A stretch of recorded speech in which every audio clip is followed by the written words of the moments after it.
Artists, regardless of their respective disciplines, whether it is visual arts, performing arts, literary arts, are the movers and shakers of the community, and they are extremely instrumental in shaping the cultural and intellectual fabric of their respective communities. What the arts does is they cultivate a community and engage in community. Artists can tell us things about ourselves that we can't tell or describe about ourselves. And every society and city, town, hamlet needs them.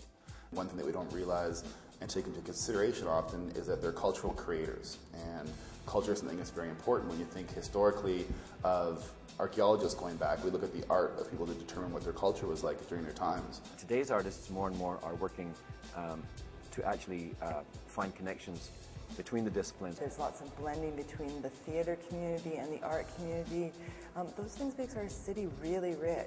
There's some really interesting initiatives happening now that are very grassroots, whereby at-risk youth or homeless people in the city are participating in creative initiatives that are really taking off and driving some substantial innovation in terms of arts in the city. What we do is not for us. What we do is for the public to enjoy, for the public to engage in, to create community. And I think there's nothing like the arts to do that. By supporting the arts, that money and that support trickles through all levels of society. In terms of pure investments of a dollar value, there is endless studies that can be quoted on a dollar invested in the arts and the return back to the community in terms of economic spin-off from that is phenomenal. And I think within the arts sector, in terms of stretching a dollar to get the greatest value out of it and using it to the greatest extent, the arts community has demonstrated that over and over again. I think artists have to be seen as at the forefront of things. Sometimes they're an afterthought, or they're the people that are just supposed to thrive in a city so that when you want them, you can pluck them to do whatever you want, but they should be really seen as central.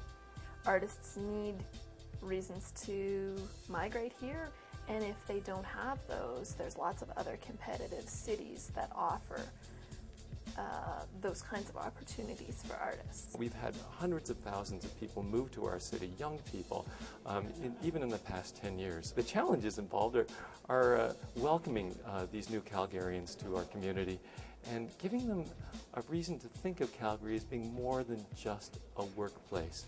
People are saying, oh, Calgary's the new it city, Calgary's the new Toronto. So we need to do that, and we need to prove that, and we need to step up and not be afraid to make art that's going to challenge and that's going to expand minds and move hearts and make people get up and dance.